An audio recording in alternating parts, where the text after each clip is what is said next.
Olá, amigos, internautas, participantes do nosso Shiur Talmidim, nosso curso de conversão.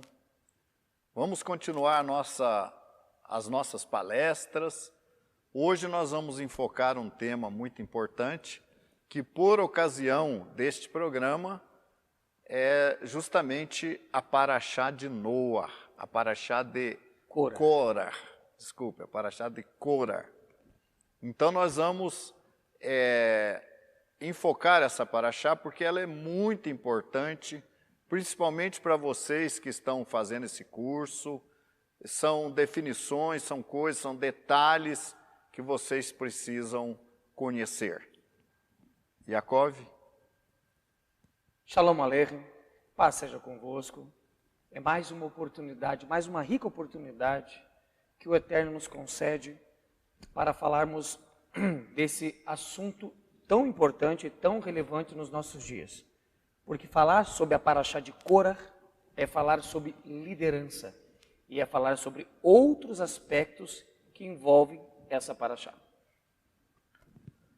A Parashá de Korah está no capítulo 16 de Números. Caso queiram abrir aí as Bíblias, vamos abrir. Números capítulo 16. E ela enfoca uma revolta, uma rebelião. O título aqui na minha versão da Bíblia diz: a rebelião de Coré, Datã e Abirão. E é muito importante a gente levar em consideração que tanto Coré como Datã e Abirão, e aparece um outro personagem, o Om, também no meio, mas ele sai de cena depois. Nós entendemos que estes três líderes eram líderes de 1000, possuíam uma função de liderar uma grande parte da comunidade de Israel naquele trabalho que Moshe, Rabbeinu, Yehoshua e Arão estavam fazendo, que era tirar o nosso povo do Egito e conduzi-lo até a terra de Canaã.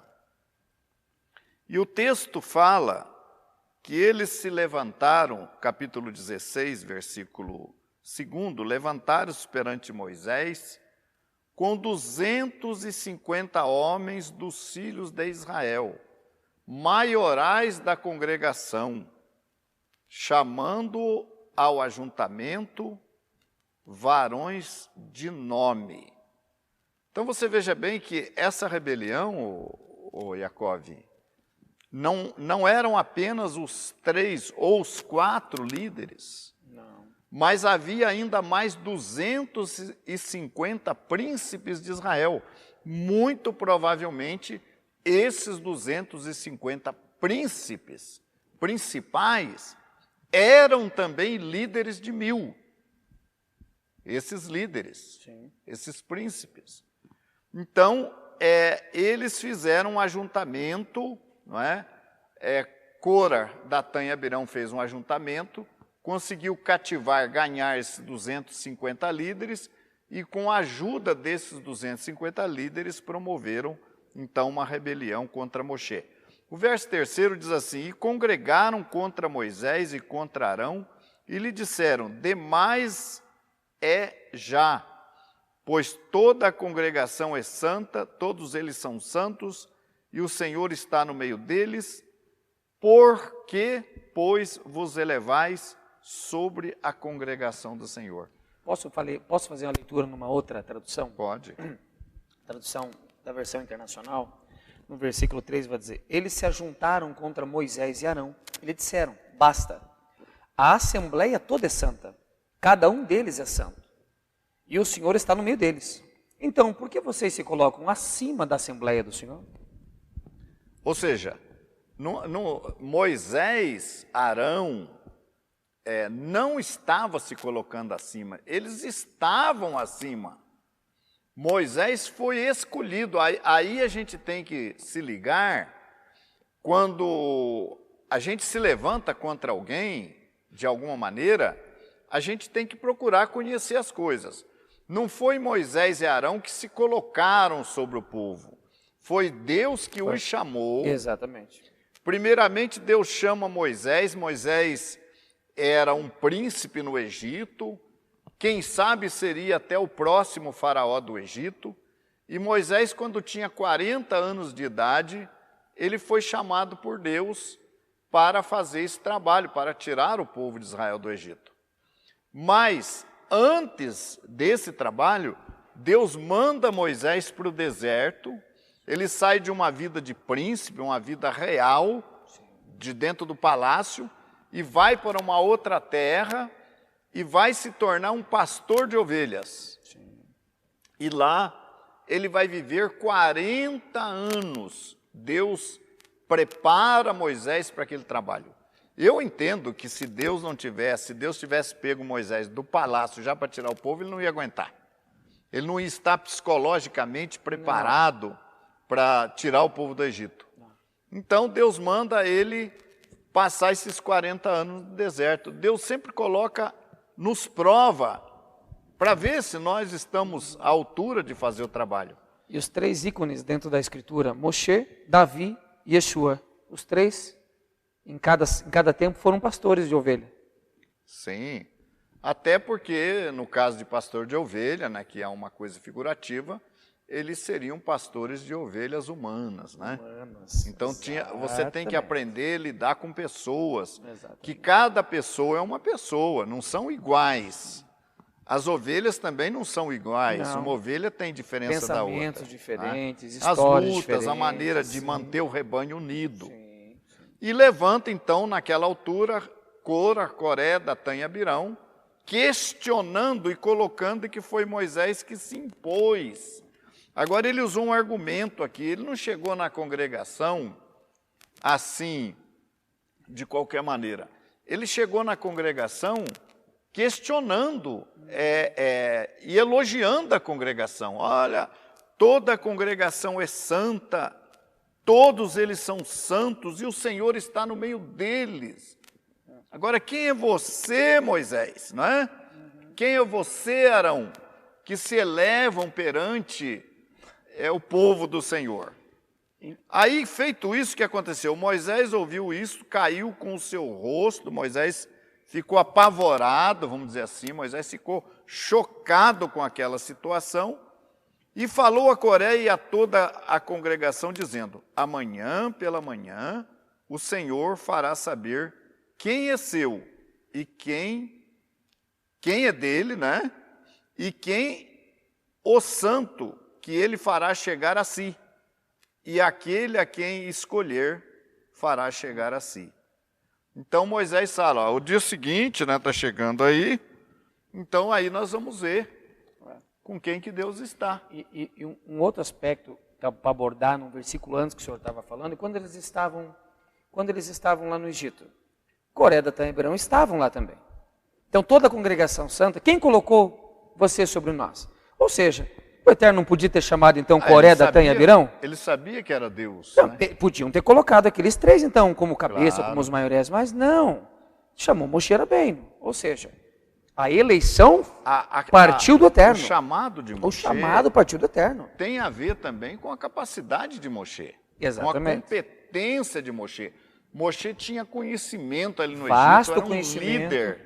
Não é? Então, Cora, Datã e Abirão não estavam, obviamente, Da maior potência da época. preparados. Ele tinha conhecimento Eu da quero maior lembrar um potência da época. detalhe importante. Você sabia que Coré era primo de Moshe? Sim. Pois é, parente dele, hein?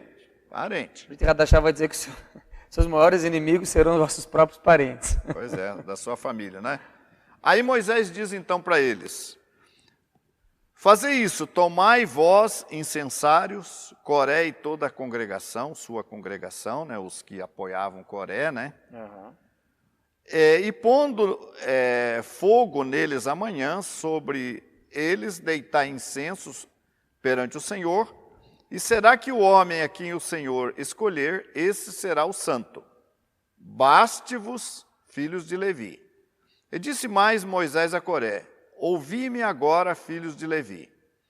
Porventura pouco é para vós e que pouco para vós é que o Deus de Israel vos separou da congregação de Israel para vos fazer chegar a si e administrar o ministério do tabernáculo do Senhor, que está perante a congregação para ministrar-lhes, e fez chegar todos os teus irmãos, os filhos de Levi, contigo. Ainda procurais também o sacerdócio, pelo que tu e toda a tua congregação congregados estáis contra o Senhor. Olha só, Moshe esclarecendo para ele, olha, vocês foram chamados, vocês são da tribo de Levi, vocês foram chamados para nos ajudar, agora vocês querem também o sacerdócio. Para realizar o trabalho no tabernáculo. Né? Não é bastante para vocês a posição que vocês ocupam na tribo de Levi, agora vocês querem também o sacerdócio, não é? E Moisés, então, chama a atenção deles e diz, verso 11, pelo que tu e toda a tua congregação congregada estáis contra o Senhor, e Arão, que é ele, que murmurais contra ele, né? E Moisés enviou a chamar Datã e Abirão, filhos de Eliabe, porém eles disseram, não subiremos. Então a reação deles foi o seguinte, Moisés queria conversar com eles se recusaram, não queremos conversa, não subiremos. Porventura pouco é que nos fizesse subir, aí eles começam a reclamar de Moisés, né? De uma terra que mana leite e mel, para nos matares nesse deserto, senão que também totalmente te assenhoreais de nós? Nem tampouco nos trouxeste a uma terra que mana leite e mel, nem nos campos e vinhas em herança. Porventura arrancais os olhos a estes homens? Não subiremos. Agora vem um detalhe importante aqui, que está no verso 14? 16. Vamos ler o 15 primeiro. Então Moisés irou-se muito e disse ao Senhor, Moisés fala com Deus, né? Não atentes para a sua oferta. Porque Coré, ele queria fazer a oferta para Deus. Aí Moshe fala, Senhor, não atente para a oferta de Coré. Não atente. Nessa passagem, me lembro de Yeshayahu, né, dizer que esse povo, ele com seus lábios, ele me honram, né? Com seus lábios ele me honra, mas as suas atitudes são más. Faziam sacrifícios e mais sacrifício pelos pecados, mas o coração estava afastado.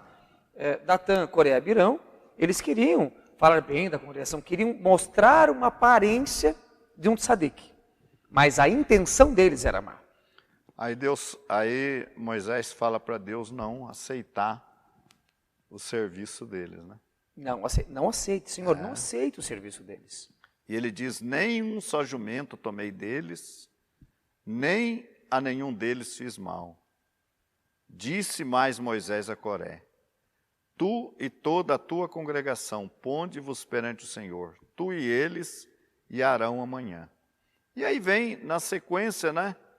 Você vai encontrar aqui eles preparando para aquele momento. Coré, no verso 19, e Coré fez ajuntar contra eles toda a nação, a congregação, à porta da tenda da congregação. Então a glória do Senhor apareceu a toda a congregação. E falou o Senhor a Moisés e a Arão, dizendo, apartai-vos do meio desta congregação, e eu os consumirei num momento, como num momento.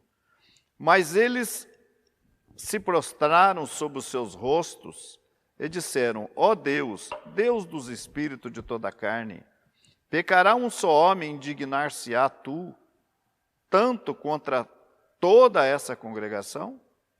E falou o Senhor a Moisés, dizendo, fala a toda essa congregação, dizendo, levantai-vos de redor da habitação de Coré, Datã e Abirão. Então Moisés levantou-se e foi a Datã e Abirão, e após ele foram os anciãos de Israel. E falou à congregação dizendo, desviai-vos, peço, das tendas desses homens ímpios. Ó, gente, quando a gente apoia uma rebelião, o fato da gente estar junto significa um apoio. Sim.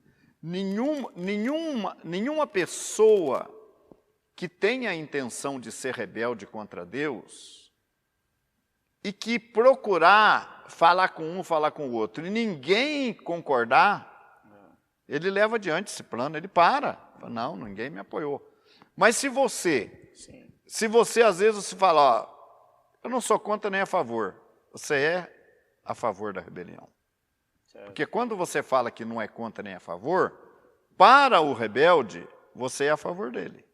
Você está neutro, está em cima do muro. E Deus não quer ninguém em cima do muro, Ele quer que a gente seja definido no nosso posicionamento. Verso 26, e falou a congregação dizendo, desviai-vos, peço, das tendas destes homens ímpios, e não toqueis nada do que é seu, para que porventura não pereçais em todos os vossos pecados. Levantou-se, pois, ao redor da habitação de Coré, Datã e Abirão, e Datã e Abirão saíram e se puseram à porta das suas tendas, juntamente com as suas mulheres e seus filhos e suas crianças. Eles estavam corajosos, né? Então disse o Senhor a Moisés, nisto conhecereis que o Senhor... Então disse Moisés, assim vocês nisto saberão. Conhecereis que o Senhor me enviou a fazer todos esses feitos. E que isso que não de partiu meu de mim. coração não procedem, não foi dele. Se estes morrerem, como morrem todos os homens, morte normal, e se forem visitados como se visitam todos os homens, com a morte normal, né? Então o Senhor não me enviou. Mas se o Senhor criar alguma coisa nova, e a terra abrir a sua boca, e os tragarem tudo que é seu, e vivos descerem ao sepulcro, então conhecereis que estes homens irritaram ao Senhor. Você veja bem que Coré, Datã e Abirão tiveram tempo para voltar atrás. Sim. Mas não quiseram. Resistiram. E o que eles não estavam entendendo, e muitas das vezes não entendem, é que antes de tudo isso acontecer, Moshe não queria esse trabalho, para começo de assunto. Ele não queria esse trabalho. O próprio Eterno chegou a se irar com ele. Falou, então tudo bem, então vamos fazer o seguinte, você vai ser como Deus, e Arão como teu profeta. Então, eles não estavam entendendo que o Moshe Rabbeinu, ele representava literalmente o Eterno. Então, quando falavam mal das atitudes de Moshe, ou daquilo que Moshe estava fazendo, eles estavam falando mal do Eterno, e das atitudes que o Eterno estava tomando. Simplesmente, Moshe era um porta-voz da vontade divina. Mas chegou um momento que esse porta-voz foi obrigado a pedir ao Eterno, Eterno, para provar a estes que estão influenciando os demais, que foi o Senhor que me enviou, então permita que se fizer algo novo, se acontecer algum milagre, alguma coisa espantosa no meio desse povo, eles saibam que isso procede de ti e que isso não é de mim. Não é minha vontade, mas é a tua vontade. Aí vai discorrer o texto para ver a finalidade, né? O que aconteceu com essas pessoas ímpias. E aconteceu que, acabando ele de falar todas estas palavras, a terra que estava debaixo dele se fendeu. E a terra abriu a sua boca e os tragou com as suas casas, como também a todos os homens que pertenciam a Coré, os 250, né? E a toda a sua fazenda. E eles, e tudo que era seu, desceram vivos ao sepulcro, e a terra os cobriu, e pereceram no meio da congregação. Então todo Israel que estava ao redor deles fugiu do clamor deles, porque diziam, para que porventura também não nos trague a terra sobre nós. Então saiu fogo do Senhor e consumiu os 250 homens que ofereciam incenso. Os 250 que apoiaram Coré foram consumidos com fogo. Coré e os seus familiares sepultados vivos. Por quê? Porque interferiram no plano de Deus. Porque queriam bloquear. Provavelmente queria convocar o povo para voltar para o Egito, porque eles estavam insatisfeitos. Eles não tinham entrado na terra, eles não viam essa perspectiva. Então eles queriam talvez voltar para o Egito. Ou seja, eles queriam atrapalhar o andamento da obra de Deus. Interferir no plano. O plano de Deus era o quê? Tirar o povo do Egito e levar para a terra. E eles estavam se interpondo. E esses 14.700 príncipes, homens sábios, foram atrás de uma proposta dessa. E, obviamente, se deram mal. E interessante que nessa passagem fez somente a memória, né, de que Moshe Rabbeinu fez uma proposta, vamos assim dizer, né, eterna, né, para provar que tu estás comigo, né, tal, e aconteceu todo esse evento. Lembro-me de Eliahu Hanavi, das quais profetas de Baal estavam querendo dizer que Baal era Deus e que ele não era um homem de Deus, né? E no evento do fogo, né, falou assim: se eu sou servo de Deus, se eu obedeço ao Eterno, então desça fogo do céu e consuma a ti e os teus 50. E aquelas pessoas morriam na hora, porque ele fazia a vontade do Eterno. Não era ele o Eterno, mas era aprovado pelo Eterno. E o Eterno também desceu o fogo do céu e consumiu os falsos profetas de Baal. E Elias, sarcasticamente, vamos assim dizer, ela até dizia: grite mais alto. De repente os deuses de vocês não estão ouvindo. Fez uma cova entre aquela situação, colocou-se água e a água lambeu até a água, o fogo lambeu a água. Ou seja, ele tinha confiança que o seu chamado era um chamado divino e não material e dado pelos homens. Agora você veja, voltando aqui no texto, você veja o que aconteceu no versículo 41. Você viu que aquele povo viu tudo aquilo acontecer. Viu Coré, Datã e Abirão ser tragado pela terra, viu os 250 príncipes serem queimados com fogo, e no dia seguinte, olha só, mas no dia seguinte, verso 41, toda a congregação dos filhos de Israel murmurou contra Moisés e Arão, dizendo: vós matastes o povo do Senhor. Olha, quem meu Deus, como é que Moisés ia abrir a terra? Como? Coré, Datã e Abirão caindo no buraco com as suas famílias, naquela fenda, em seguida a terra fecha. Como é que Moisés ia fazer um negócio desse? Como é que Moisés ia fazer fogo queimar os 250 príncipes de Israel? Claro que não foi Moisés e Arão, mas o povo dizia o quê? Vós matastes o povo do Senhor. Vós quem? Moisés e Arão. E aconteceu o quê? Ajuntando-se a congregação contra Moisés e Arão, e virando para a tenda da congregação, eis que a nuvem a cobriu, e a glória do Senhor apareceu. Vieram, pois, Moisés e Arão perante a tenda da congregação. Então o Senhor falou a Moisés, dizendo: levantai-vos do meio desta congregação, e eu a consumirei como num momento. Então se prostraram sobre os seus rostos. De novo, olha o papel de pastor, de zeloso. Humildade acima de tudo. Ele ainda tentou ajudar o povo, mesmo o povo sendo rebelde. No dia seguinte, gente, o povo se revolta. Não serviu de lição aquilo ali? Muitas vezes as pessoas são cegas, as pessoas não têm olhos para ver, não conseguem ver as coisas. No dia seguinte, Moisés intercede, e aí diz aqui: e disse Moisés a Arão: toma o teu incensário e põe nele fogo do altar, e deita incenso sobre ele, e vai depressa à congregação e faze expiação por eles, porque grande indignação saiu diante do Senhor e já começou a praga. E tomou Arão, como Moisés tinha ordenado, falado, e correu no meio da congregação.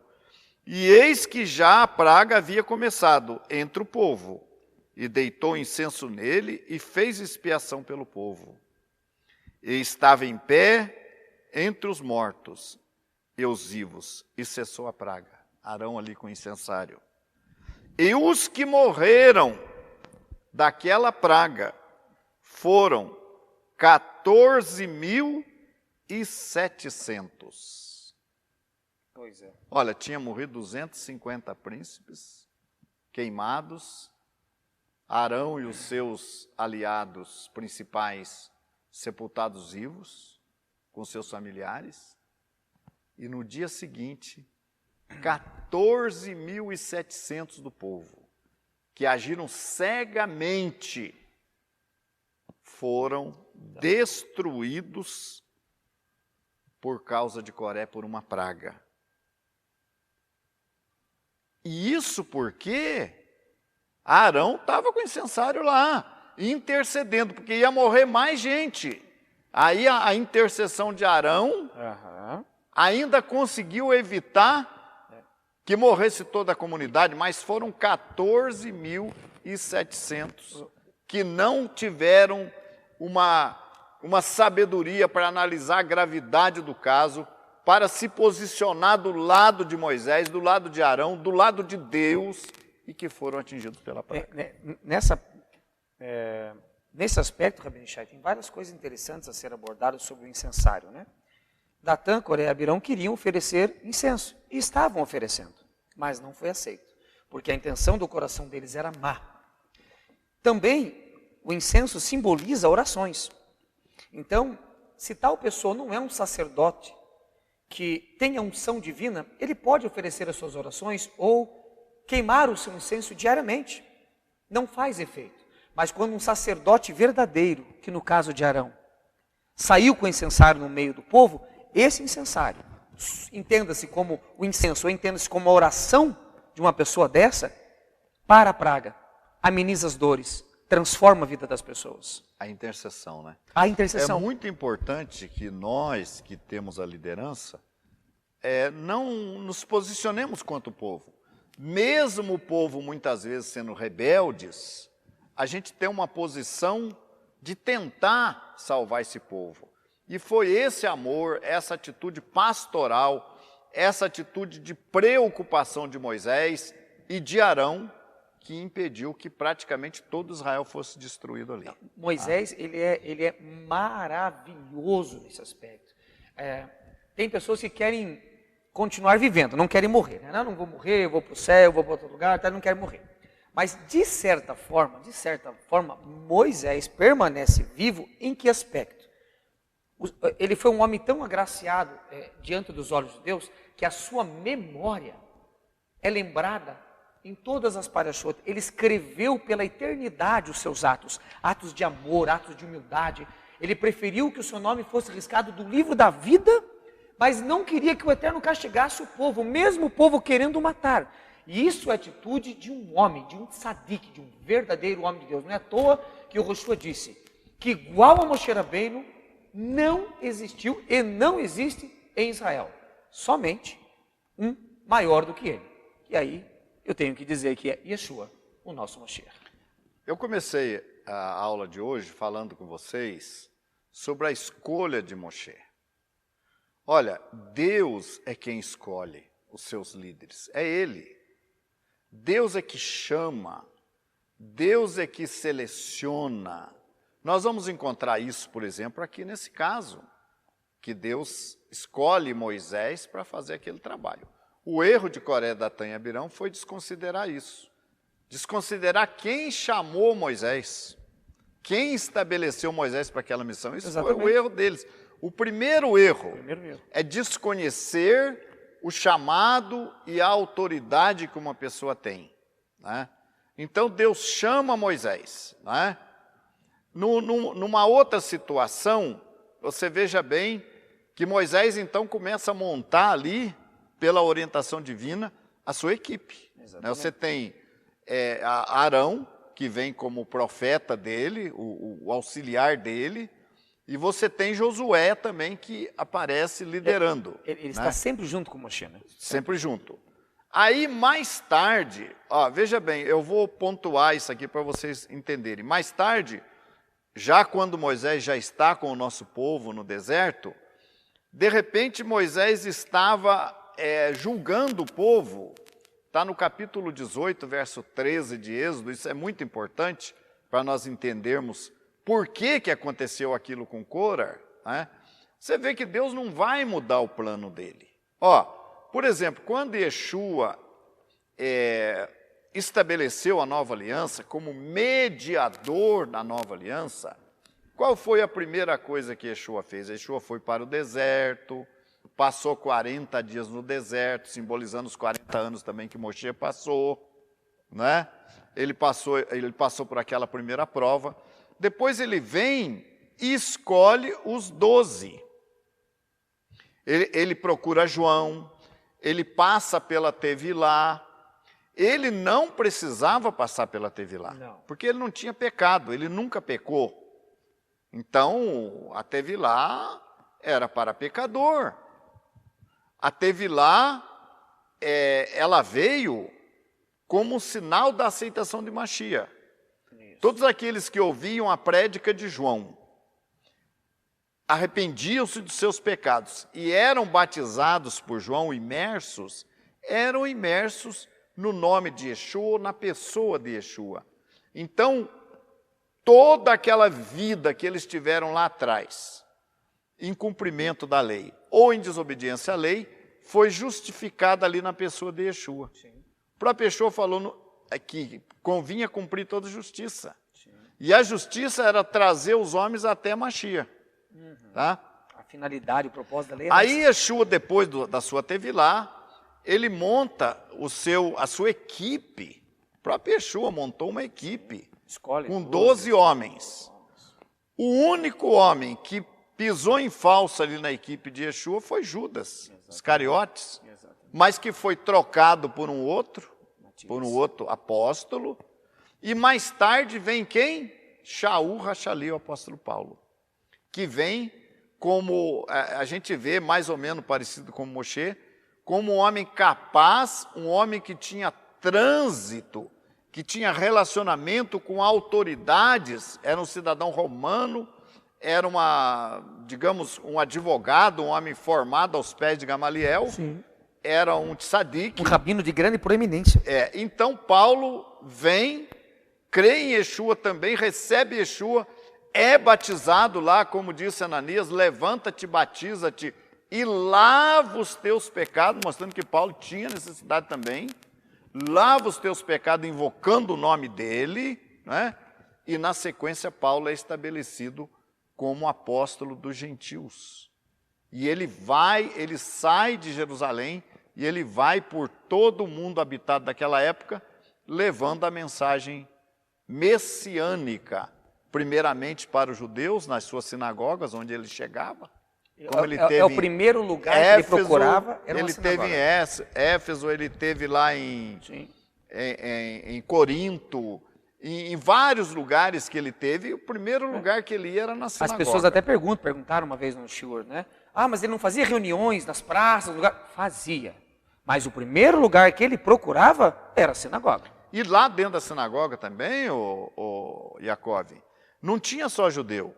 Tinha os gentios que faziam conversão. Exatamente. Os primeiros que tinham oportunidade de se converter eram os judeus e os gentios que viviam o processo de conversão.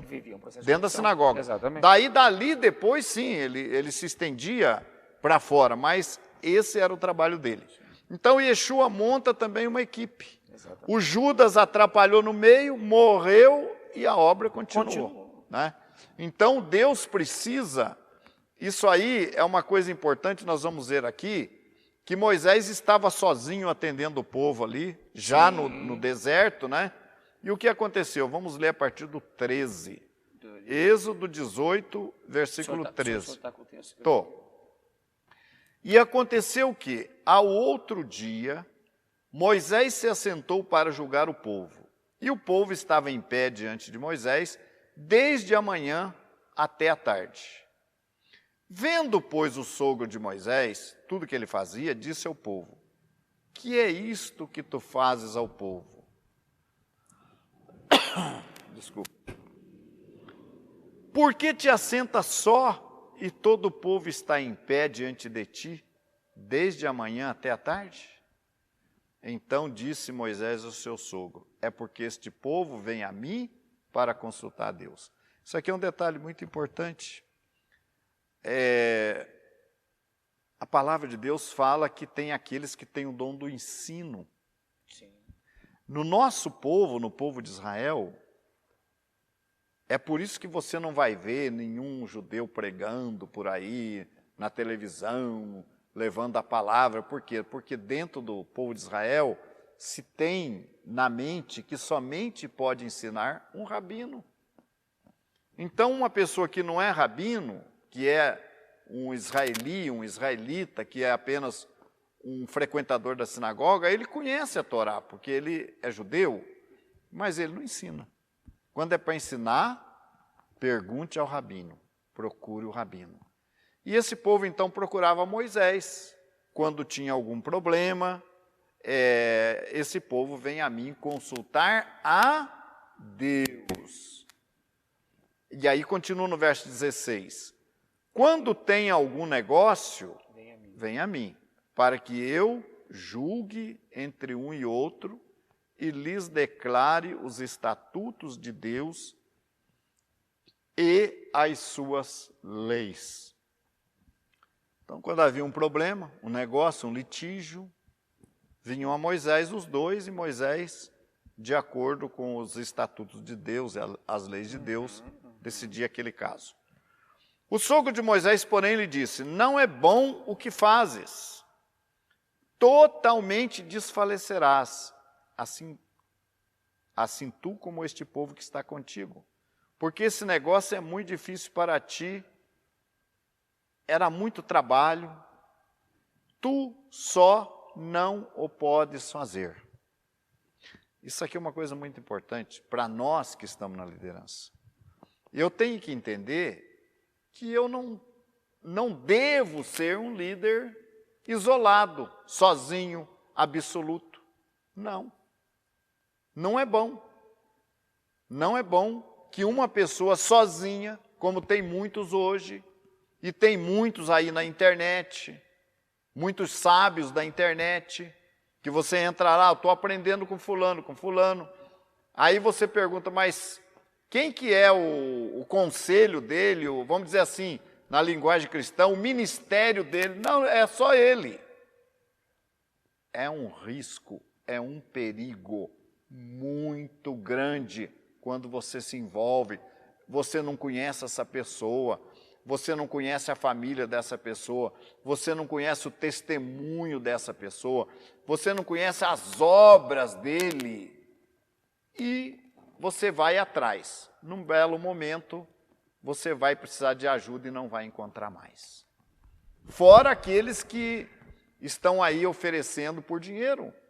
Há pouco tempo atrás, uma senhora, que faz parte do nosso curso, ela estava querendo comprar Bíblia, comprar orientação para comprar uma Bíblia. Certo. Aí a gente deu as Bíblias que a gente recomenda para ela, né? Mas nesse íntere, ela encontrou um site de um suposto judeu místico, que crê em Yeshua. Engraçado é isso, hein? Um judeu místico que crê em Yeshua. E sabe o que ele estava vendendo? Ele estava vendendo um quadro. Um quadro, Certo. com uma figura mística. Mística. Oferecendo lá na internet, no YouTube, aquele quadro místico que ia mudar a vida da pessoa. Ela passou o link para mim, eu fui ver. 297 a 300 reais um quadro. Olha só, dava para ela comprar as duas versões da Bíblia, quem sabe a Torá e a Bíblia judaica. Ela comprou um quadro místico. Gente, como é que tem gente enganando as pessoas. Então, não vá atrás de supostos líderes que atuam sozinhos. Você tem que tomar cuidado com isso. Então, Jetro e Trô fala para Moisés, ó, não é bom o que tu fazes. Não é? Totalmente desfalecerás, assim tu como esse povo que está contigo, porque esse negócio é muito difícil para ti. Tu só não o podes fazer. Uma pessoa só não. Eu conheço outros líderes aí que eram sozinhos. Eu os conheci e hoje não crê mais em Yeshua. Não tem um texto Por quê? que vai dizer... Porque eles parecem que se sentem donos, eles querem construir um império. Olha, eu vou dizer uma coisa para você que está me assistindo aqui. Nós somos uma instituição, graças a Deus. Mas se existir um outro grupo, uma outra instituição, que esteja cumprindo a Torá acima de nós, melhor que nós, eu não tenho a menor dificuldade em procurar essa instituição. E, a princípio, eu vou dizer, vamos trabalhar juntos? Vamos trabalhar junto, vamos. Vamos, dá para nós juntar, unir a nossa força, vamos Exatamente. sentar, vamos discutir o que nós podemos fazer para a gente trabalhar junto. Eu não tenho interesse em ter um império. Não, assina não, aqui não, deixa esse para lá. Não, eu sempre estendi a mão para quem está acima, para quem está abaixo de nós. Normalmente, para quem está abaixo, você não estende a mão. Né? Porque, teoricamente, essa pessoa não pode te agregar nada. Mas nós estendemos as mãos sempre para quem está abaixo de nós, no entendimento, no conhecimento, como para quem está acima. A gente tem recebido uns nãos daquelas pessoas que querem criar impérios. Aí, isso é problema de cada um.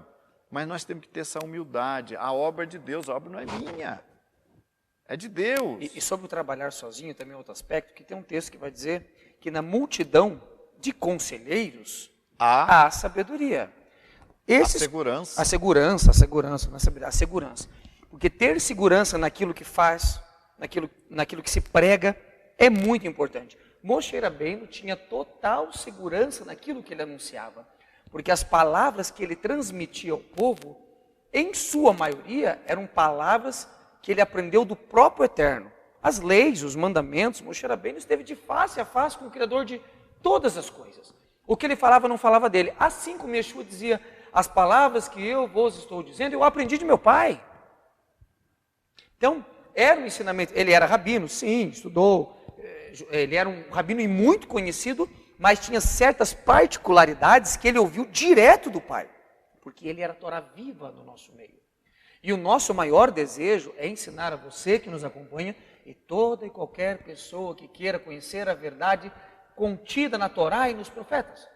Para que você aprendendo conosco, você vai propagar essas boas notícias, vai propagar essa nossa fé a demais pessoas. E isso não nos diminui, pelo contrário, nos promove.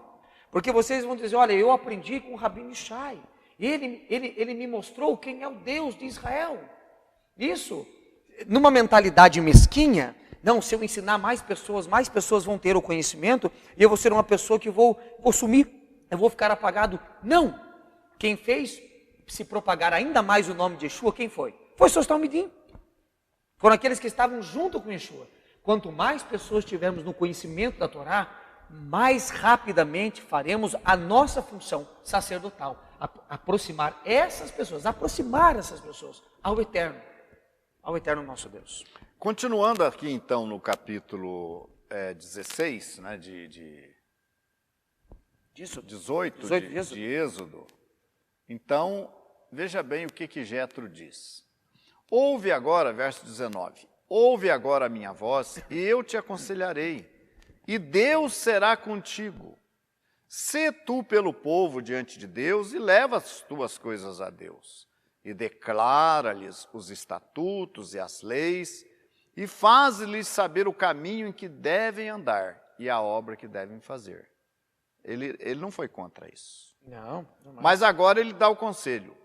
E tu dentre o povo, Importante isso. procura homens capazes. Olha bem, quem que Jetro orienta? Jetro estava fazendo aquilo por Deus, é claro. Olha a orientação que ele dá para Moisés. Ele era o sogro de Moisés.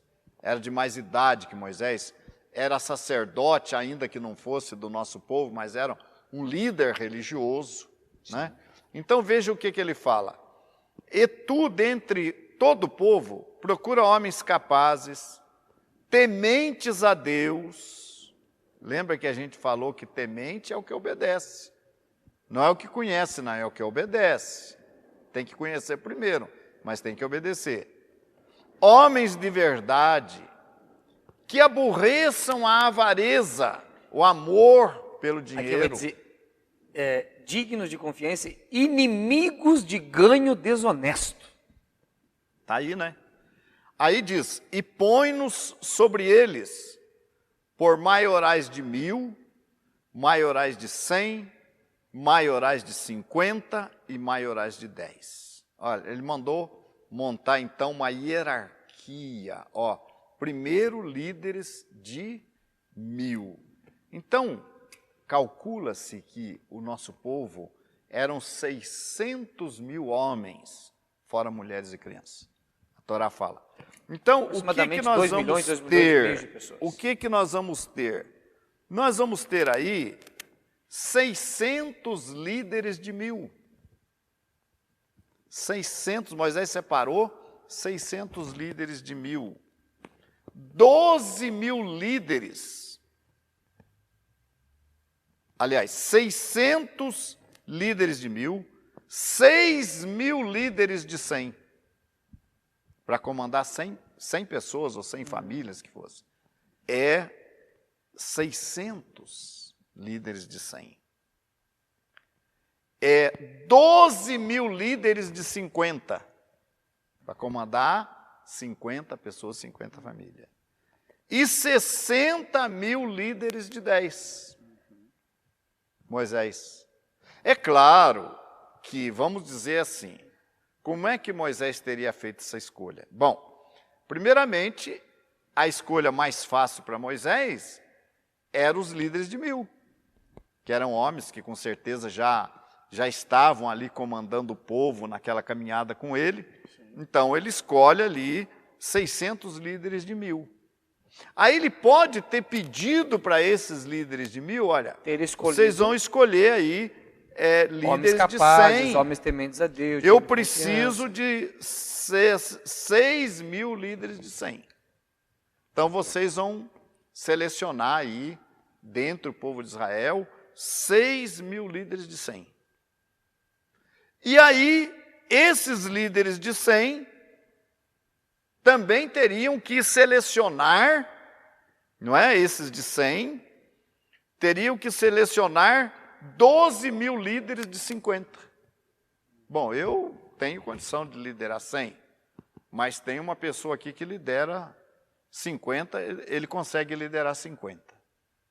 E, finalmente, 60.000 líderes de 10. Montou aquela escala hierárquica que funcionava de que maneira? Verso 22. Para que julguem este povo em todo o tempo, e seja que todo negócio grave tragam a ti, mas todo negócio pequeno eles o julguem. Assim a ti mesmo te aliviarás da carga e eles a levarão contigo. Então, por exemplo, o líder de 10, Yaakov, o que comandava 10. Certo. Problema nos 10 ali ele resolvia. Resolvia, não precisa ir para Moisés. O líder de 50 resolvia. Aí, se esse líder de 10 não conseguisse resolver, puxa, não estou conseguindo. Ele ia para a próxima, para a primeira instância, que era o líder de 50. Então ele ia procurar o líder de 50 dele, que indicou ele, que escolheu ele, falou, estou com um problema lá, não consegui resolver. O líder de 50 era uma pessoa mais madura, uma pessoa que tinha mais capacidade. Tentava, vamos dizer que o líder de 50 resolvesse. Pronto, morreu ali. Não foi a Moisés. O líder de 10 não resolveu, passou por líder de 50, segunda instância, resolveu ali, não foi. Sim. Não chegou em Moisés, não chegou nem no líder de 100. De 50 resolveu. E assim eles faziam. Problema que o líder de 50 não resolvia, levava para o líder de 100. O de 100 não resolveu. Que era, vamos dizer, a terceira instância. O líder de 100 não conseguia resolver, levava para o líder de 1000. A quarta instância. Se não conseguiu. O líder de 1000 não conseguia resolver, como teve caso que levaram para Moisés o problema. As filas de Soloferrate foi um caso que foi levado para Moshe, porque ele não sabia o que fazer. Exato. E foi consultar o Eterno. Ou seja, um líder também não sabe tudo. Não sabe. Ele tudo. tem as suas limitações, isso é muito importante, gente. Ó, muitas vezes você fala assim, puxa, eu tenho capacidade. Mas não é você que tem que ver a sua capacidade. É quem está acima de você que vai ver. Porque foi Moshe que escolheu. Na verdade, quando você entra no emprego, você é um cara capaz. Mas quem que vai avaliar a sua capacidade? Quem é que vai avaliar a capacidade? Seu chefe, seu superior. superior. O seu chefe, o seu superior. Então, o que acontece? São pessoas que têm as suas limitações. Líder de 10, se você der 15 pessoas, 15 famílias para ele cuidar, ele vai ter problema. Porque a capacidade dele é para liderar 10 só. E até na parte da distribuição, fazer só um paralelo, né? Meu tio ele foi comandante do BCS aqui em Resende, na Escola da Academia das Agulhas Negras. Ele tinha 6.200 soldados sob o seu comando. Como que ele ia comandar 6.200 soldados? Então ele era o coronel, aí tinha o tenente-coronel, o major, o capitão, tal. Ele ia delegando as funções e esses, pelas suas hierarquias, iam comandando e distribuindo tudo. O que acontece? E os problemas mais graves de desligamento, problemas assim que a decisão final era dele, mas daí levava para ele decidir. Mas as demais decisões o sargento comandava, o capitão comandava, e assim por diante. É assim que funciona. Então isso aqui é uma coisa de Deus, gente. Uma coisa de Deus. Respeitar o nível de capacidade de cada um, não sobrecarregar um líder e aí ir distribuindo o trabalho. E os maiores problemas eram levados para os líderes de 1000, que se eles não resolvessem, entre eles discutissem, aí era passado para Moisés. E quando Moshe Rabbeinu também não tinha solução, o caso era muito difícil, ele levava para Deus e Deus dava a devida orientação. Então o que nós temos aqui? Nós temos hierarquia, há que se ter hierarquia, sem hierarquia não funciona, tudo depende de hierarquia. Por exemplo, uma família. Quem que está acima de uma família? É Deus. Deus criou a família. E dentro dessa Quem é o cabeça da família? O homem. O homem. Quem é a segunda pessoa depois do homem? A mulher. A mãe. Quem é a terceira pessoa depois do pai e da mãe? O filho mais velho. Exatamente. Embora que hoje isso não funcione na sociedade hoje, mas o filho mais velho. O filho mais velho antigamente tinha responsabilidade pelos filhos menores. Às vezes o pai e a mãe trabalhavam, iam para a roça. Tanto é que ele o primogênito, ele tinha uma herança maior, tinha privilégios. Porque tinha uma responsabilidade maior. Também. Maior. Então isso é por Deus. Uma empresa tem que ter hierarquia. Uma escola tem que ter hierarquia. Um governo municipal tem que ter hierarquia. Estadual tem que ter hierarquia. Um governo do país, nacional, tem que ter hierarquia. Né? Então, a hierarquia foi uma coisa estabelecida por Deus, mas tem que ser cada um na sua. Cada um fazendo o seu trabalho, por isso que foi que Deus escolhe aquele povo ali. Agora, isso aí funcionou, até que aparece essa rebelião, aparecem os espias, que fizeram coisa errada, que saíram do seu lugar, né, que não agiram como devia, que morreram. E aí vem depois o Cora fazendo essa loucura, levando 250 príncipes do nosso povo à morte, e depois, no dia seguinte, mais 14.700. Então, hierarquia. Eu quero frisar mais um ponto aqui, na questão de hierarquia. Quem escolhe, gente, é quem está no cargo lá de cima. É aquele que está, no caso era Moshe. Escolhe tu dentro do povo. O que Jetro falou para ele? Moisés, faz uma eleição aí. Foi isso que ele falou? Moisés, porque qual que é o problema da eleição? A eleição, a pessoa vai ser escolhida porque é mais bonito, porque é mais rico, porque é mais educado. Não, não. Então, coube a Moisés a escolha. Escolhe tu. Jetro mandou, orientado por Deus, que Moisés escolhesse. Sim. Então, você tem a escolha. Uma equipe alinhada, uma equipe fiel, né? Escolhida, então, pelo líder, né? São verdadeiras instâncias que vão funcionar, não é? Quem é Moisés? Um homem escolhido por Deus. Claro que o líder maior, ele tem que ser comprovado, o chamado dele, o fruto dele, a família dele, a vida dele, a dedicação dele. É uma pessoa que cuida do rebanho, que se preocupa com o rebanho. É uma pessoa que tem um bom testemunho, que tem endereço certo, enfim, que tem uma vida, que tem um feedback, que tem um background, usando termos em inglês aí, que tem um passado, não é? Que garanta aquilo que ele é. Não é um mero curioso aí, esperto, que é um pouquinho mais esperto, que sai querendo dar uma de líder. É o que eu falei. Quantos de vocês, muitas vezes, que estão indo atrás disso, né? Até eu quero aproveitar para dizer, olha, quando você estiver estudando conosco, e você ler lá no Google, qualquer coisa lá, você não vem querer que a gente explique para você. Por que você está procurando lá fora? Você não está confiando em nós? Por que você está procurando lá fora explicações para aquilo que você pode pedir para nós? Né? E outra coisa também que não é certo, eu tenho o Yaakov, que é o meu auxiliar aqui no caso do curso. Você perguntou para ele? Perguntou. Não vai perguntar para mim. A mesma coisa. Perguntou para o Yaakov? Perguntou.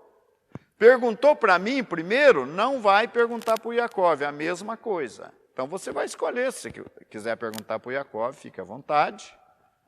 E se quiser perguntar para mim, fique à vontade. Mas não pode ficar perguntando para um e outro. Ou entre vocês mesmo no curso, vocês ficarem perguntando um para o outro e dando resposta. Aí não adianta. O objetivo do nosso grupo, Shiur Talmidim Conversão, é daqueles que ensinam para aqueles que estão aprendendo. Não é para vocês, entre vocês, ficarem fazendo pergunta, tá? E outra coisa que eu quero aproveitar para dizer. Se você acha que nós somos confiáveis, que o ensinamento que nós trazemos são confiáveis, você fica conosco. Se você acha que é uma outra instituição messiânica, que tem judeus, que lá é confiável, fique à vontade para mudar para lá. O que não pode é ficar jogando nos dois times, aqui e lá. Porque falaram isso para mim? Não, aí não dá certo, né? A gente está aqui para ajudar aqueles que querem, aqueles que confiam, acreditam no nosso trabalho, tá? E voltando a falar, por exemplo, a questão, vamos supor aí, do batismo, né? Tem gente que foi batizado. Mas Paulo falou que é um só batismo. Verdadeiro. Certo, falou. Mas um batismo verdadeiro. Enquanto você... Ou às vezes não é que o batismo não é verdadeiro. Às vezes você foi batizado estando desobedecendo a Torá. Um só Mashiach. O batismo foi feito em nome de Yeshua, mas você estava transgredindo a Torá, meu filho. Se Deus quiser, na nossa próxima aula, a gente quer falar um pouco sobre as festas judaicas. Exatamente. Sobre os Yamim Tovim, os dias que não se pode trabalhar. Exatamente. Nessas festas, a gente quer esclarecer isso aí. Se você ainda está transgredindo uma festa dessa, ou ainda está transgredindo o Shabat, ou ainda está transgredindo um outro preceito da Torá, você não está preparado para ser batizado, para ser imerso. Porque a imersão é para perdão ou remissão de pecados. Você ainda está pecando, foi imerso para quê? O que adianta eu pegar uma pessoa suja, eu enfio ele na água, quando eu tiro ele de lá, ele enfia a mão na lama de novo e se suja de novo. Exatamente. Então não tem valor nenhum. Então você também tem que procurar ter essa consciência. Eu não estou cumprindo a Torá ainda. E a cada passo que você der, se você já está cumprindo a Torá, tudo direitinho, está guardando os feriados judaicos, está comendo se come carne, está comendo carne coxa, não está comendo carne treife ou carne imunda, enfim, praticando a pureza familiar, enfim, você pode se batizar e deve. Você não deve ficar esperando. Às vezes eu me surpreendo de pessoa que fala, já estou há 3 anos no curso de conversão. Meu Deus, 3 anos, você não está querendo salvação. Porque não precisa todo esse tempo. Depende de cada um, mas a pessoa fica correndo risco. Normalmente, isso está até em ata, né, no nosso estatuto de comunidade, que a gente pede 1 ano, porque 1 ano de ciclo judaico, você vai passar pelas festas, pelos todos os dias festivos, você vai passar por toda a parte litúrgica de ensinamento, então pelo menos 1 ano. Há pessoas que podem ser batizadas até com menos tempo, pode, depende da avaliação, depende da conversa. Agora, 3 anos fazendo curso de conversão, ou nos acompanhando... Aí está fora, né? Aí está fora, aí você tem que apressar-se para receber as bênçãos do Eterno. Veja bem, uma coisa importante... E o risco de perder a salvação, porque é muito grande. Se você não é imerso em Yeshua, você não está... Os seus pecados não estão perdoados, você não está remido, você não está pronto. Então a Tevilá é que vai garantir a remissão dos seus pecados. Bom, agora você está remido. Mas se eu cometo algum pecado, você tem o sumo sacerdote Yeshua, no qual você foi imerso. Porque se nós batizamos uma pessoa que está despreparada, não está apta ainda cumprindo todos os mandamentos, nós colocamos você em maldição. Porque a gente faz a Tevilá e você vai continuar transgredindo aquele mandamento, eu coloco você em maldição. Porque se você cumpre os mandamentos de Deus, as bênçãos vão correr atrás de você. Agora, se você tem o batismo, faz a circuncisão, todo o procedimento e volta a cometer coisas erradas, a maldição te acompanhará. Então, são coisas importantes. Primeiramente, a gente não pode apressar o seu batismo, mas também não pode deixar você ficar perdendo tempo. Então, normalmente é 1 ano, mas pode ser antes? Pode. Se você, por exemplo, quem vai determinar isso aí é você. Se você está cumprindo tudo direitinho, já tem um conhecimento suficiente, é avaliado por um Beit Din que fala, não, ele tá tudo certo. Exatamente. Você pode ser batizado. E já continua, mesmo que não tenha a sinagoga na tua cidade, no teu país, se você mora fora do Brasil, você pode ser batizado. Você pode ser imerso e já garantir que espiritualmente a tua salvação tá segura. Tá? Sim, exatamente. Talvez você não venha para a nossa congregação, talvez você seja um judeu, um israelita que tenha que permanecer na sua sinagoga, não importa, desde que você esteja abraçado com a nova aliança. Deixa eu até fazer um paralelo, excepcionalmente. As pessoas me perguntam às vezes, existem judeus ortodoxos, rabinos que creem em Yeshua? Sim, e muitos. Só que dentro das suas comunidades, eles não declaram publicamente, abertamente, que creem em Yeshua como Mashiach. E permanecem lá. Porque para o judeu, o que lhes falta é entender que Mashiach já veio.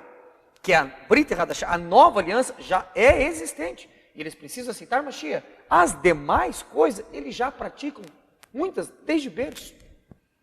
Diferente do meu caso, do seu caso. Estávamos afastados da comunidade de Israel, sem as alianças do Eterno. Fomos enxertados na boa oliveira, que é Israel. Temos o testemunho de Yeshua HaMashiach, o Ruach HaKodesh está sobre nós.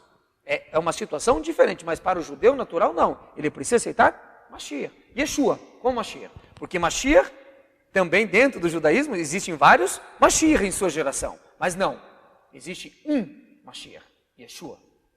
Exatamente, né? A diferença do nosso Mashiach, de Yeshua, nosso Mashiach judeu, é que ele morreu e ressuscitou dos mortos. E ascendeu ao céu, subiu, e está sentado à direita do Pai como nosso sumo sacerdote.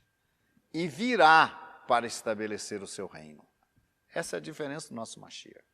Ensinou a Torá, cumpriu as Escrituras, como filho do homem, como servo sofredor, e volta agora como rei, como o filho Mashiach ben Davi, para reinar. Essa é a diferença. E fica uma proposta, reforçando o seu convite, eu desejo que vocês sejam como os bereanos.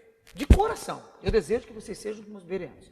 Tem o curso aqui, tem um curso de profecias que estamos fazendo, tem o Shiur Conversão que estamos aprendendo com o Rabino Ishai. Se algo que nós estamos ensinando está desconforme a Torá, os profetas, a Brit e Hadashah, então faz o seguinte, seja como os bereanos, confira aí na sua escritura e entre em contato conosco, porque nós queremos cumprir a Torá de uma forma mais plena e muito melhor se nós conseguirmos. Então, de repente, a gente pode estar observando de uma ótica, de um panorama diferente. Então, por favor, faça como Paulo, que foi lhes pregar o que estava escrito, não existia nem Brit Hadashah, na Torá e nos profetas.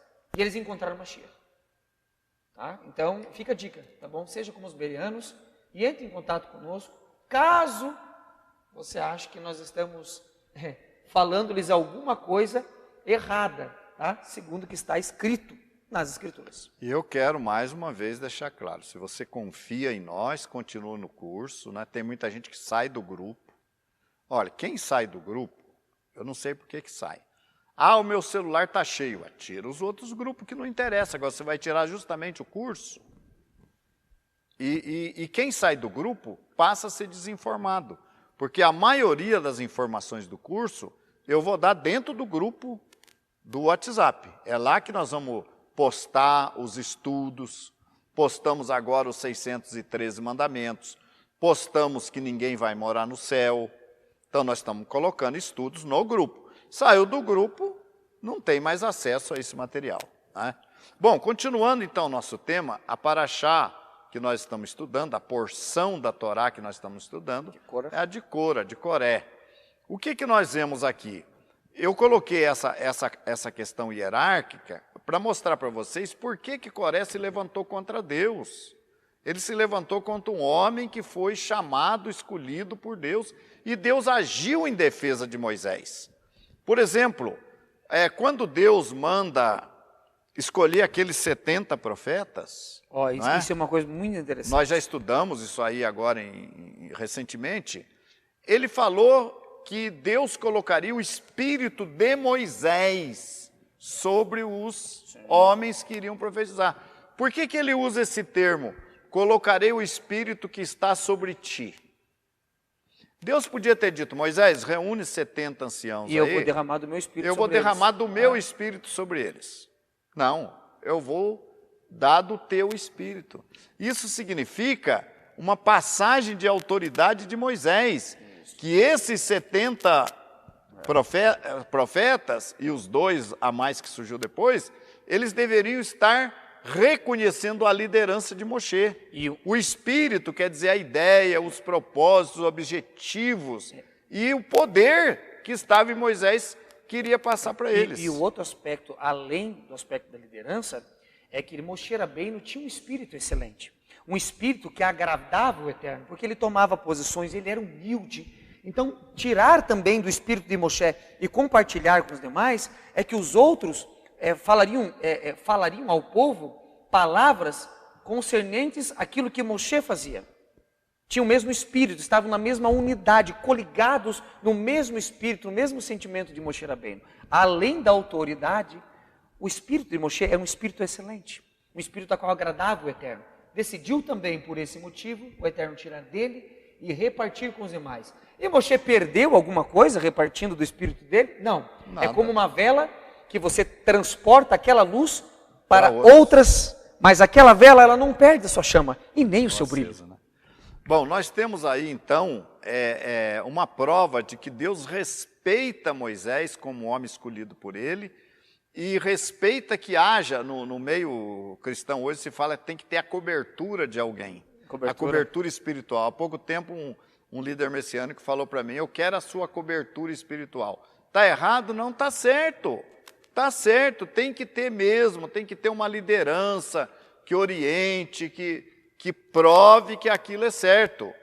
E aquelas partes que estão submissas a essa autoridade, por exemplo, Josué. Josué sempre foi submisso a Moisés.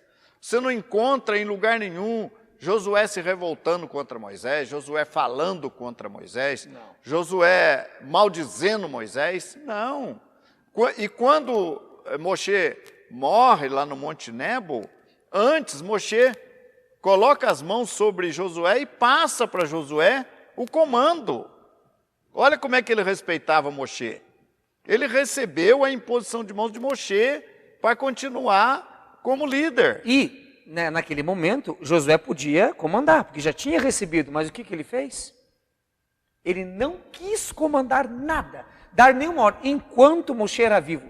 Isso é maravilhoso, isso é uma humildade tremenda. É uma coisa que tem que ser entendida, que no ponto de vista bíblico, um líder encerra o ministério dele, ou ele morre, ou ele é transferido. Por exemplo, Moisés morreu, né? Moisés nunca teve inveja de Josué, não, viu, gente? Se alguém pensa isso é uma mentira, isso é uma inverdade. Moisés respeitava a vontade do Altíssimo. Então, quando Elias passa também o cajado, passa para Eliseu, Eliseu pede, Elias falou, pede o que você quer. Eu quero uma porção dobrada do teu espírito. Porque o Eliseu sabia que o Elias ia ser retirado de cena. Perguntavam para ele, é hoje que o teu senhor vai ser tomado por sobre a tua cabeça? Aí perguntou para ele o que ele queria, e falou, não, eu quero uma porção dobrada do teu espírito. Por que Eliseu não falou, eu quero uma porção dobrada do Espírito de Deus em cima de mim? Não, do teu. Porque ele ia continuar o trabalho de Moshe. E quando ele entra na terra prometida, aliás, eu estou misturando. E no caso, Elias é arrebatado num carro de fogo, não para o céu. Pode solicitar o estudo onde estão Moisés e Elias, nós temos, vamos mandar para vocês. Não é nem pelo carro, tá? É pelo redemoinho. Ó, ele foi num redemoinho. Passa o carro, o redemoinho leva ele. E ele é transportado para uma montanha. Ele é transladado. Você sabe por que ele é transportado para uma montanha? Porque quando os discípulos de Eliseu foram procurar por Elias, eles não olharam para o céu, olharam para a montanha. E depois vem a carta, né? Não é? Então ele é arrebatado, mas é deslocado. Ele sai de cena. 10 anos depois, ele manda uma carta para o rei. Prova que ele não tinha ido para o céu, não. Ele estava vivo num outro lugar. Ele manda uma carta para o rei de Israel, ou de Judá, não me lembro agora no momento, mas que está nesse nosso estudo também. Manda uma carta 10 anos depois. Então ele não estava no céu, não tem correio do céu para a terra. Então, ele foi tirado dali para outro lugar. Moisés morreu, ele foi tirado, Yeshua morreu, ressuscitou, quando passa o comando para os seus Shalirim. Então, há sempre uma transmissão do cargo de um para o outro, mas esse primeiro que tem o cargo, ele sai de cena para que o outro ocupe a posição dele, se for um cargo desse de liderança maior, né? E Josué, ele recebe o cargo de Moshe Rabbeinu. Quando ele entra na terra prometida já, ele só fala bem de Moshe. Não, inclusive, ele chama Moshe de o servo do Senhor. Inclusive ele está triste, porque perdeu alguém que amava. O Eterno tem que dizer assim, anima-te Josué, meu servo Moshe é morto, mas você vai continuar essa missão. Né, você foi escolhido para isso, você tem a unção sobre você. E interessante que os sábios, disse isso há poucos dias, mas os sábios dizem que o final do livro de Devarim é escrito por quem? Por Yehoshua. Não foi Moshe que terminou de escrever, foi Yehoshua. E ele diz o quê? Não houve em Israel um profeta igual a Moshe. Então, esse respeito é muito bom. Lembremos então que quando Miriam e Arão falam contra Moshe, por causa do casamento dele com a mulher cuxita, Deus sai em defesa de Moisés e fala, olha, não fale contra ele, porque nunca teve um profeta como ele, com quem eu falasse cara a cara. Vocês acham que Moshe, o que ele está fazendo, não tem o meu apoio? Vocês acham? É isso que as pessoas deveriam questionar. Antes de falar mal do Moshe, perguntar, será que Deus não está sabendo do casamento dele? Será que a gente não está entrando numa área que a gente não sabe o que é? E foi o que aconteceu com Miriam, né? Pegou 7 dias de lepra. Podiam ter perguntado para ele, como irmãos, né, Moshe, você pode explicar para nós o porquê que você está... Não que a gente tenha que saber o que está acontecendo, nós não temos, mas é que nós somos teus irmãos, nós te amamos, e gostaríamos de saber se essa sua decisão, se você acha que é uma decisão boa, de repente Moshe ia dizer para eles, olha, veja bem, a situação é essa e tal. Deus também fala conosco. Fala, peraí, Com vocês eu falo porções, mas com ele eu falo de face a face. Viu, Coré, Datan e Abirão? Esse negócio da congregação cessante é o seguinte, tudo bem, vocês são príncipes, vocês lideram, vocês são bem vistos pelo povo, quem vocês... Tá, ok, mas é com ele que eu me reporto de face a face, não com vocês. Exato. É sempre, gente, analisar quem tem um chamado de Deus, analisar o trabalho realizado, os frutos desse trabalho, analisar a vida, o testemunho dessa pessoa, enfim, antes de julgar, tá? Analisar isso tudo. Olha, eu quero ler um texto aqui em Romanos 16, 17, onde Paulo dá um conselho. Oxalá naquele tempo, se aqueles 14.700 que morreram da praga, que falaram que Moisés matou Coré, que não tiveram a percepção de ver que era Deus que estava agindo, se eles tivessem seguido uma palavra dessa que Paulo fala aqui, eles não teriam caído naquela. Romanos 16, 17. Recomendo-lhes, irmãos, que tomem cuidado com aqueles que causam divisões e colocam obstáculos ao ensino que vocês têm recebido. Afastem-se deles. Olha aí, rogo-vos, irmãos, na minha versão aqui, que noteis bem aqueles que provocam divisões. Olha o Coré, Datan e Abirão, dividindo o povo. Em desacordo com o que aprendeste, desacordo com Moisés. Afastai-vos deles. Esse é o conselho. Com quem que nós vamos estar junto? Com quem trabalha pela unidade. 1 Coríntios 1,10. Vamos ver o que está escrito. Deixa eu ver se eu estou com ele aqui. Rogo-vos, irmãos, pelo nome de nosso Senhor Yeshua HaMashiach, que faleis todos a mesma coisa. Ao princípio da unidade, a gente falar a mesma coisa.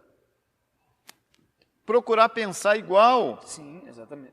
Porque isso mostra essa União. unidade, a unidade intelectual e a unidade de espírito. O mesmo espírito de Moshe compartilhado em 70. Exatamente. Rogo-vos, irmãos, pelo nome de nosso Senhor Yeshua HaMashiach, que faleis todos uma mesma coisa, e que não haja entre vós divisões. Antes sejais unidos, num só pensamento. Antes sejais inteiramente unidos, na mesma disposição mental, no mesmo pensamento e no mesmo parecer. Isso aqui está em 1 Coríntios 1, verso 10. Verso 11. Agora. Vamos ler o 11.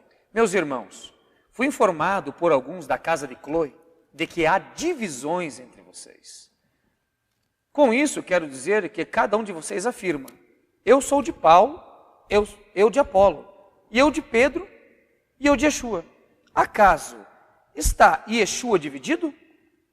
Foi Shaul, foi Paulo crucificado em favor de vocês? Foram vocês batizados em nome de Paulo? Dou graças a Deus por não ter batizado nenhum de vocês, exceto Crispo e Gaio. Veja bem uma coisa, a divisão ali era por preferências de líderes. Gente, Paulo fala o quê? Olha, foi Paulo, fui eu que fui crucificado por vocês? Para vocês dizer que são de Paulo? Ou foi Yeshua? Então, o que Paulo quis dizer? Nós somos servos, nós somos meios, nós somos instrumentos pelos quais vocês creram. Mas eu não sou, eu sou humano. Mas o corpo é de Mashiach. O corpo é de Mashiach. Olha o que diz Filipenses 2. Completai a minha alegria, de modo que penseis a mesma coisa, tenhais o mesmo amor, sejais unidos de alma, tendo o mesmo sentimento. Então vamos notar aqueles que promovem divisões. E o que Paulo fala? Desviai-vos deles. Está aqui, ó. Afastai-vos deles. E no versículo 3 de Filipenses fala uma coisa muito importante. Nada façam por ambição, egoísta ou por vaidade, mas humildemente considerem os outros superiores a si mesmo. Aí, né? Isso vale, lógico, por uma questão de nível de Kehilá, né? Mas também um líder considerar o outro superior a ele mesmo é importante. também é interessante, ainda que não seja. Se o líder de 50 for humilde para com o líder de 10, ele vai ter mais apreço ainda pelo líder de 10. Não menos apreço. Não que ele perca a autoridade, mas o comportamento dele é um comportamento humilde, é um comportamento desejável por muitas pessoas. Olha um versículo interessante, Judas 1,19. São estes os que promovem divisões sensuais que não têm orua. Quem promove divisão, 19, não tem o Espírito, gente. Volta a dizer, trabalhar em equipe, em grupo, com um conselho.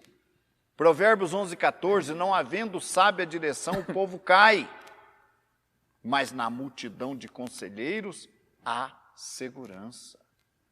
Eu não sou um franco atirador da internet, um avulso. Não, nós temos um conselho de líderes, que discutimos juntos, que analisamos juntos, que oramos juntos, que estudamos juntos. Na multidão de conselheiros há segurança. Isso é uma coisa que se todo mundo procurasse, quem é o seu conselho, quem faz parte do seu conselho, vocês já iam eliminar um monte de gente que está aí, muitas vezes agindo como mercenário. Yeshua disse, o mercenário, aquele que não é pastor, ele parece com o pastor, mas na hora que ele vê vir o lobo, o perigo, ele foge e deixa as ovelhas na mão do lobo. Foge.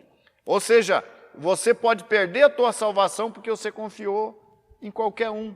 Quantos movimentos se levantaram e caíram por causa desse detalhe? Desse grande detalhe, não é nem um detalhe, né? Desse grande erro.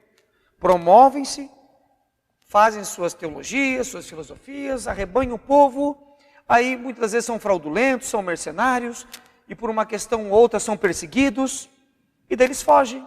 E qual o compromisso que ele tem com as pessoas, com as ovelhas? Nenhum, porque estavam atrás da gordura e da lã das ovelhas. Ou seja, não é errado, com isso não estou querendo dizer que é errado você devolver os dízimos, não é nem entregar os dízimos, tá? Não, isso não é errado. É errado da parte deles fazer disso para convosco o comércio. As pessoas que entregam também dízimos, a pessoa que entrega o dízimo, entrega achando que está entregando para Deus. Não é verdade? Sim, ele acha que está entregando para Deus. E não está. Você está entregando o dízimo, é como se você estivesse pagando uma conta de luz para o pipoqueiro lá da esquina. Olha, eu vim pagar a conta de luz, chega no pipoqueiro, quanto que é? R$150, está paga a sua conta, está assinado aqui. Aí uns dias vem e corta sua luz, porque você pagou no lugar errado. Então tem que se ter muito cuidado. Dar o dízimo, tudo bem, tá certo, mas dar o dízimo no lugar errado é a mesma coisa que não dar. A quem entregar? Né? Não, aí é a mesma coisa que não ter dado. Deixa eu ler mais uns versículos por causa do nosso horário aqui. Nós já estamos aqui quase finalizando nosso programa. Olha, Provérbios 15, 22. Onde não há conselho, fracassam os projetos, mas com muitos conselheiros há bom êxito. Mais um texto aqui que Yeshua fala, ó. Yeshua, porém, conhecendo-lhes os pensamentos, disse, todo reino dividido contra si mesmo ficará deserto, e toda cidade ou casa dividida contra si mesma não subsistirá. Quando a gente trabalha para dividir, a gente trabalha para destruir. Todo reino dividido contra si mesmo não subsistirá. E muito importante, gente, nós que temos um chamado de Deus, vocês devem nos avaliar pelo nosso testemunho. Procura apresentar-te a Deus aprovado, como obreiro que não tem do que se envergonhar. Eu não posso ter mau testemunho. A minha vida tem que ser uma carta aberta. Não é? E mais, e disse-lhe Yeshua, ninguém que lança a mão do arado e olha para trás é apto para o reino. Então, se eu tenho um chamado de Deus, mas eu olho para trás, eu não sirvo para o reino de Deus. Foi Yeshua que falou. É porque não é aprovado aquele que a si mesmo se louva, e sim a quem o Senhor louva. Não dando nós motivo nenhum de escândalo em coisa alguma, para que o nosso ministério não seja censurado. Olha, saiba fazer a sua escolha. Veja quem você está seguindo.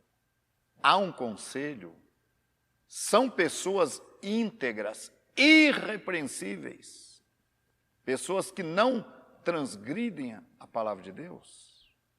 Tem um conselho por trás, tem uma obra atrás que mostre o seu trabalho. Não confie em qualquer um. E se você confia em nós, nós agradecemos a Deus e esperamos estar com você na nossa próxima aula. Jacob, sua despedida. Shalom a todos aqueles que nos acompanham.